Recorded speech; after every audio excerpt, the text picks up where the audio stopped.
We now take you to the broadcast of It's Time with Rev Nathaniel W Martin. Here is Reverend Martin. Thank you, Brother Blackwell. I want to say good afternoon, good morning, or good evening to all of our viewers, all of our listeners who may get this program or this a clip of this program in the near future, hopefully. I'm Rev Nathaniel W Martin, pastor of New Life Institutional Baptist Church. I have a program called It's Time, and this is our initial program, and I hope it goes off pretty good so we can keep it going. And in It's Time, we're going to be talking about a lot of social justice, social action issues. I'm going to open up with our scripture from James chapter 5 and verse 4, which says, Behold the hire of the laborers, behold the hire of the laborers who have reaped down your fields, which is by you kept back by fraud, cries, and the cries of them which have reaped have entered into the ears of the Lord of Sabaoth. James chapter 5 and verse 4.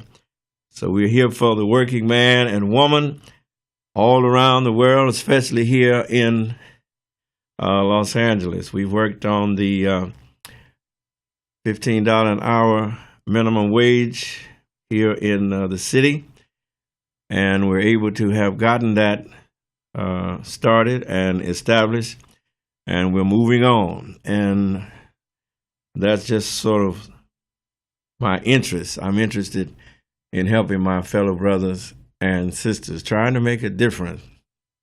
It was Abraham Lincoln who said that it is the eternal struggle between these two principles, right and wrong, and that has taken place throughout the world. They are the principles that have stood face to face from the beginning of time and will ever continue to struggle. One is the common right of humanity, and the other the divine right of kings. It is the same principle in whatever shape it develops. It is the same spirit that says, you work and toil and earn bread, and I'll eat it. No matter in what shape it comes, whether from the mouth of a king who seeks to bestrive the people of his own nation and live by the fruit of their labor, or from one race of men as an apology for enslaving another race, it is the same tyrannical principle. And sadly, my brothers and sisters, here in 2017, we're still faced with the same tyrannical principle that you work and toil and earn bread according to the system, and I'll eat it. When we have the richest top 1% in this country having more money than the other 99% of the people in the world, then we see that this old adage is still extant in our universe and in our country. And we have to speak out against it and fight against it. And that's some of the things that some of the subjects and interests that we will be covering in the days and weeks, hopefully the months, years to come. Thank God for being here. We started out on the corner of Florence and Western on Friday nights, trying to influence our own brothers and sisters and gang members to stop killing each other, as well as trying to draw attention to the fact that so many of our people were being shot down, murdered, assassinated, executed by the Los Angeles Police Department and by departments all across this nation. And that is some of the interest that we will be continuing, and I hope most of you will be as upset about it that you too will speak out against these injustices. Injustice anywhere is a threat to justice everywhere. It's an old adage, but ever so true. We cannot rest while our brothers and sisters suffer, simply because we are in the higher part of the Titanic. Because if the ship goes down, we all go down. Is that right? I have with me a brother that I want you to recognize. His name is Brother Brother Andrew Williams Jr., sitting right here. How you doing, Brother Jr.? At least fantastic, thank you. All right. Wave at the camera, say hello. All right, and he works with the 5 Points Youth Foundation, and I'm going to let him introduce himself and tell us a little bit about that foundation, because it's a very fantastic group, organization right here on Florence and Western. It's not as famous as Florence and Normandy, but it should be. All right, tell us a little bit about your activities at that 5 Points Youth Foundation. Well, thank you so much first for being here and having me here. Mm-hmm. And you're speaking on a cause very close to our hearts. Mm-hmm. 5 Points Youth Foundation was started in 1984 by the well-known Senator Diane E. Watson, or Congresswoman Diane E. Watson. Mm-hmm. At that time, it was just after the Olympics, and it was called the Diane E. Watson Semi-Pro Baseball Authority. In 1991, the directors changed the name to the 5 Points Youth Foundation. One of those initial people, Vanessa Kane, she is right now still involved with the organization. She's our treasurer at 5 Points Youth Foundation. It was her family that's always been very active in the community. Her mother had several nonprofits back in Arkansas. They even have a group home right here in Los Angeles now. Mm-hmm. But the reason why we're at Florence and Western is because of what happened at Florence and Normandy right. In 1992 civil unrest. Mm-hmm. We found that 20 years later, there was still economic deprivation in the care area and deterioration. There was no real economic activity helping the people. So 5 Points Youth Foundation, we actually launched the Florence Mailbox and Business Center at the corner of Florence and Western, right just next door to Jack in the Box. And the idea was to provide business services. You had a lot of people that worked from home. You had a lot of veterans that worked from home. You had a lot of homeless people in the area.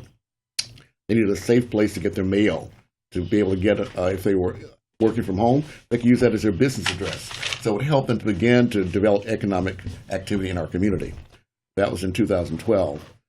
From then until now, we've actually been focused on developing activities that can involve the entire community. Mm-hmm. One of those involved another thing very close to our hearts, which is the gang violence and the deaths in our community. So we're involved with what's called the United Hood Nation. That was launched back in 2016. And they meet every Thursday at Vermont and 80th Street at the Scientology Community Center. But the leaders of that organization were reaching out to the youth. So at 5 Points Youth Foundation, we were actually honored just recently as being one of the key members of that organization. So we're dedicated to making sure that our young people have a voice in this matter. Mm-hmm. 2 things you should know before I go forward. We're also set up to be a staging area. So we're inviting organizations around to use our space like their space. It's a safe place. We've had an angel investor to come in that we met through Los Angeles Trade Technical College. They've provided a staging area now where you can actually have events. You can have picnics. You can have gatherings. As a matter of fact, the Los Angeles Urban Photographers Association is having a big toy drive there on the 9th of December. So it's those kind of things we want to be able to have people to come together, feel safe, enjoy themselves, music, those kind of things. So we're the staging area for the community. And I think you have one of the sons of one of the entertainers in the country that's a part of that organization. Well, if anyone knows of Earth, Wind, Fire, and they know Philip Bailey, okay, it's the son of Philip Bailey. His name is Sir Bailey, and he's a writer for Earth, Wind, Fire. Right. But on the 3rd Saturday of every month, we have at 5 Points a community event called the Living Well Tour. Mm-hmm. From 12 o'clock noon to 12 o'clock midnight. Sir Bailey and his son His son is 19 years old. StrongBraveYaya.com is his website. They're all focused on conscious, positive music, much like you'll hear not just from Earth, Wind, and Fire, but the kind of things that right now that our youth are looking to as a change from the violence and graphic sex that you find in rap music. Good. And so this is a very vital activity, much needed in our neighborhood and much needed in our community. And I want to encourage our listeners to stop by and get involved there on 1820 West Florence West Avenue. Florence Avenue. Yes, sir. Miss Vanessa Kane is still very much active there. She's quite a dynamo. And they're trying to make a difference in our neighborhoods. We have to make a difference one neighborhood, one person at a time. Oh, yes, and you taken that alley and you made a mural walk through out of that alley. Is that right? Well, you might have heard the term Death Alley. Mm-hmm. And unfortunately, back in 2014, the Los Angeles Times, they dubbed Death Alley as a moniker for, they had a particular stretch in mind of Vermont from Imperial up to Manchester. But the people in South Central Los Angeles, we consider ourselves to be living in Death Valley because the entire area is suffering with these same things. So there are about 5,000 abandoned alleys throughout the city of Los Angeles. This happened again right after the 1992 civil unrest. You got crack coming in, you got high crime. So the city just basically blocked off these alleys. We decided what we would do is we would reclaim the alley. So we spent about 8-9 weeks. We worked with the Loyola Marymount University. We worked with Los Angeles Trade Technical College. We worked with local volunteers, and we cleaned the alley up. We took out tons of debris. At that time, it was Council Member Bernard Parks and his team that actually came and brought the equipment to help us finish that off. Mm-hmm. They were so impressed with what we had done with our alley, they did the next alley.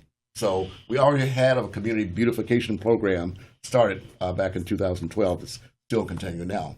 But that beautiful mural that you talked about, that reflects the relationship building that we have. We work with not just the United Hood Nation, but also the Universal Hip Hop Museum. And people think of Hip Hop Museum and think about music, but the original concept of hip hop, as it was explained to me, was higher inner power helping other people, right? So there are actually 5 elements of hip hop. Music is just one. You have breakdancing, you have graffiti arts, you have basically fashion, and then you have knowledge. So we were gifted to be represented on an international basis by Delphine Silky D. Williams. Now, she's well known throughout the entertainment community as recognized as the first West Coast hip-hop DJ. She got her start with Uncle Jam's Army, and she actually is the one that with Radiotron, a lot of people know, Ice Cube, people like that, that came out of all that. She's worked closely with Alonzo Williams. He's known as the godfather of hip-hop. She is the one that actually is our international representative for 5 Points Youth Foundation. She's our international ambassador for the United Nations Global Compact. It was her efforts that brought King Create, who is well known throughout the Los Angeles as a graffiti artist.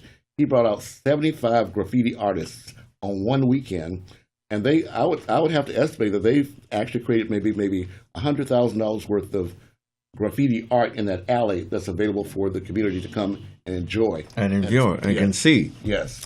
Because I walked through there myself, and I was amazed at the beautiful artwork that you can see in that alley. That's right there between Western, between Western and the back of behind the Jack in the Box, going west. Yes, sir. Yes, and sir. I would encourage all who are interested to stop by and look at those murals that those artists have rendered out there. They're quite pretty, quite provocative, really, right? Well, not only that, but we actually, one of the main, we had artists, international artists. One crew actually came from Brazil. And when you walk, the one that you might have seen when you walk right into the back, it pictures what they call a favela in Brazil, in Sao Paulo. That's kind of like our slums.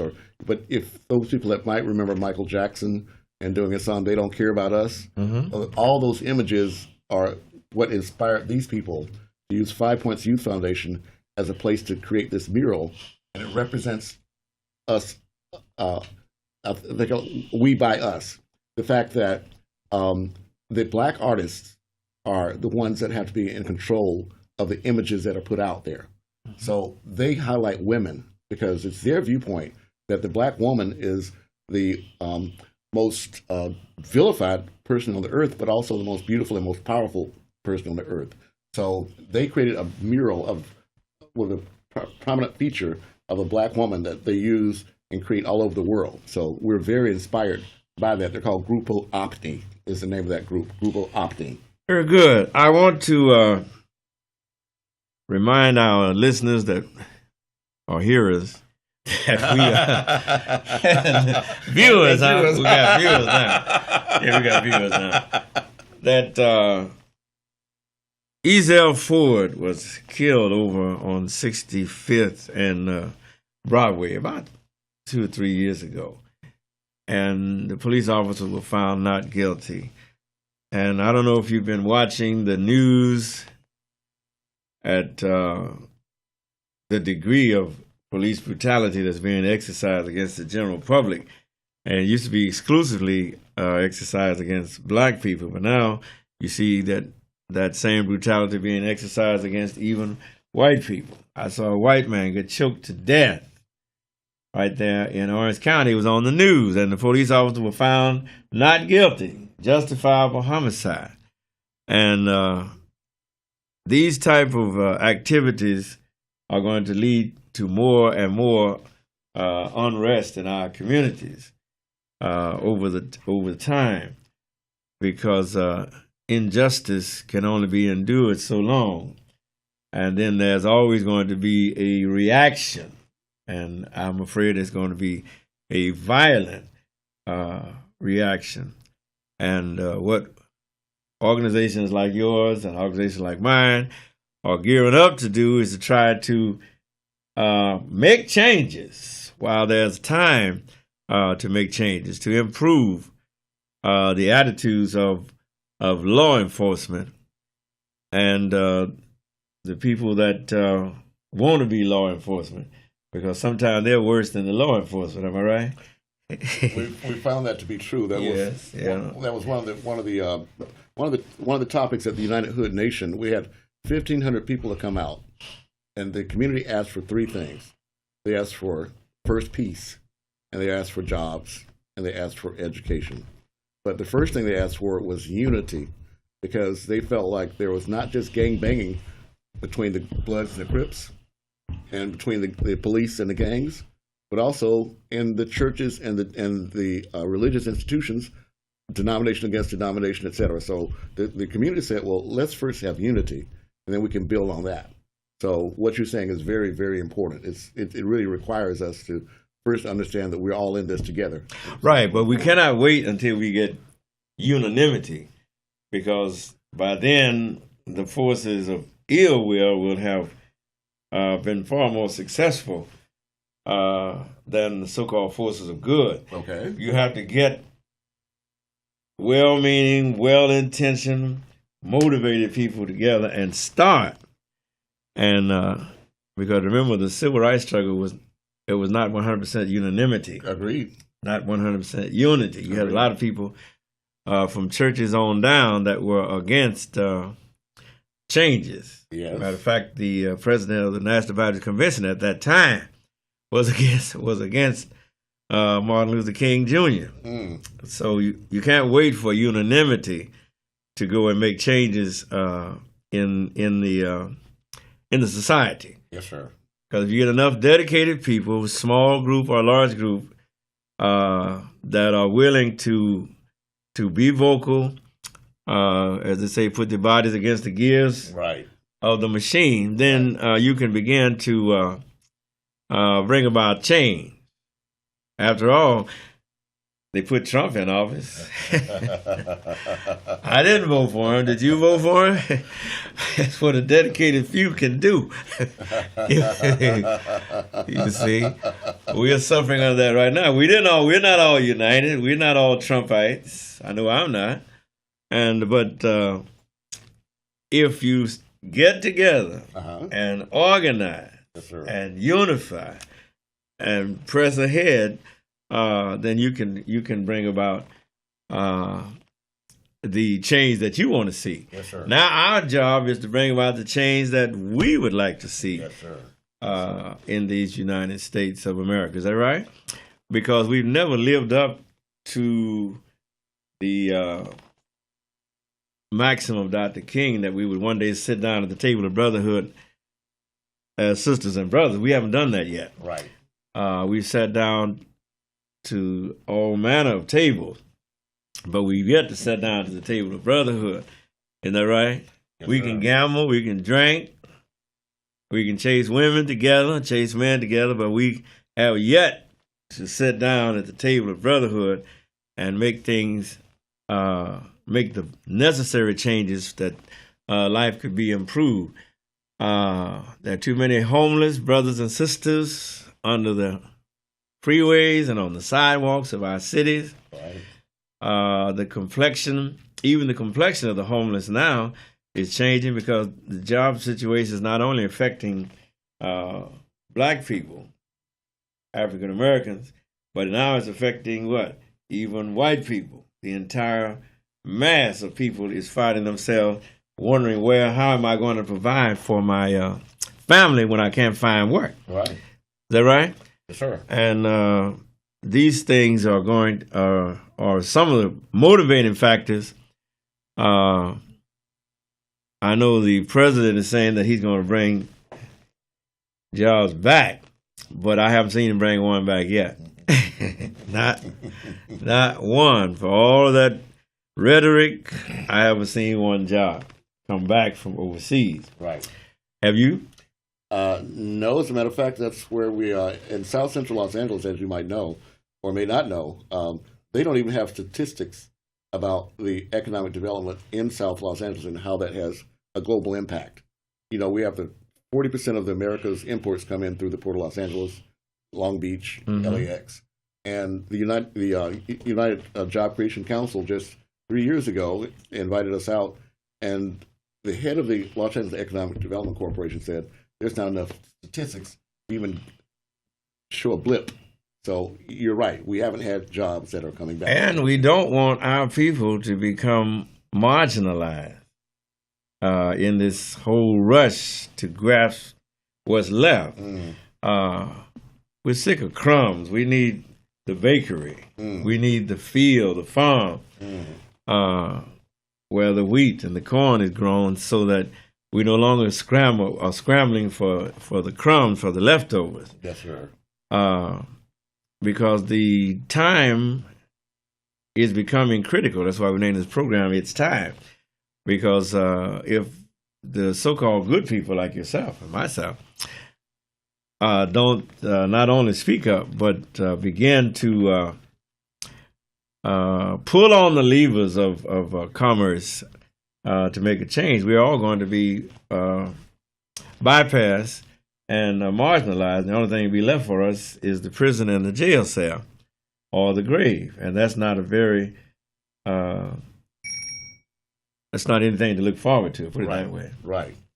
Is that right? Absolutely correct. And so I encourage our viewing audience to get involved, find an organization, join that organization, support that organization, and don't just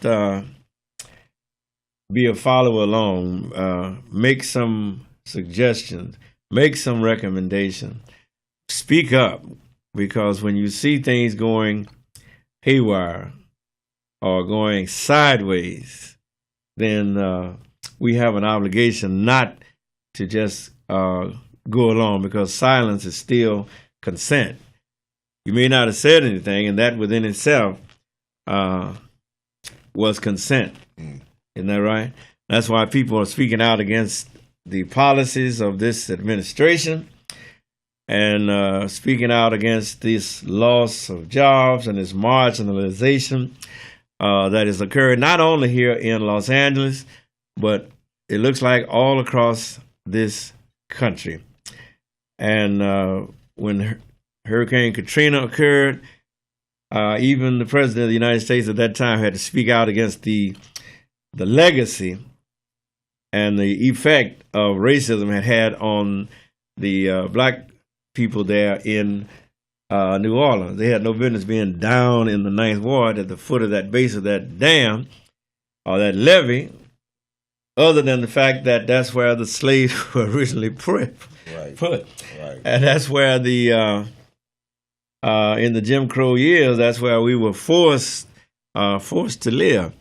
We were not, our position was not elevated. You saw the same thing happening in Houston recently with Hurricane Harvey, that the black people were even being marginalized in the rescue effort. And it wasn't until the black people who lived off the camera called down to the TV station and got the black commentator to get on the mayor's case that they began to rescue some of the black folk. That was something.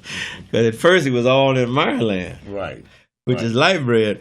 But there was some cornbread and light bread down there on Cavalcade. Well, you see the same thing happening in Puerto Rico a great degree, because Puerto Rico is not the only American-owned property that got hit by hurricanes. The American Virgin Islands got hit too, right? But I don't even think the president realized that Puerto Rico was part of the United States of America. I don't believe it. I don't believe he recognized that the Virgin Islands were part of the United States of America. Yeah, because he showed his ignorance. Very much, very ignorant gentleman. And that poor mayor of San Juan is fighting a valiant fight, and I hope that she'll be able to overcome the chauvinistic attitude and the misogynistic attitude of our current president. Well, that's why Sir Bailey is actually taking the step to actually do fundraising for the Virgin Islands. We're part of that team. We actually have a young lady on the Virgin Islands, Genevieve Walker, and it was on September the 2nd. They were having a weekend event, the West Indies Appreciation Weekend, when the hurricane hit. Mm-hmm. So at 5 Points Youth Foundation on the third Saturday of every month, we're inviting people to come out to help support those people that aren't on the radar, but they're in our family. All right, we're coming down according to the engineers. Like I said, it's our initial program, initial broadcast, and it'll be available on YouTube, and it's going to be up on Facebook. It's going to be up on ktymmedia.com. You see me looking down because I got these notes here. And ktymmedia.com, you can go back and look under It's Time. It should be there. You go look on Facebook, you'll see it under Nathaniel Martin. That's me. And I would like to have your input, your comments, likes, and shares in the coming weeks. We'll get this smoothed out and get it much better than it is today. One thing I do want to leave with you: just because a person looks like you does not mean that they like you. Too many of our politicians look like us, but once they get in office, they do not do anything for us, or their policies are antithetical unto us. And I don't care if it's my sister or my brother. It's the policy, it is the practice, and not the relationship that counts in a democracy, in a society. And so you just can't go by the fact that a person looks like you and say that that is going to be fine. And we're going to thank you for joining us this evening. Stay focused, stay woke, stay engaged, stay involved. God bless.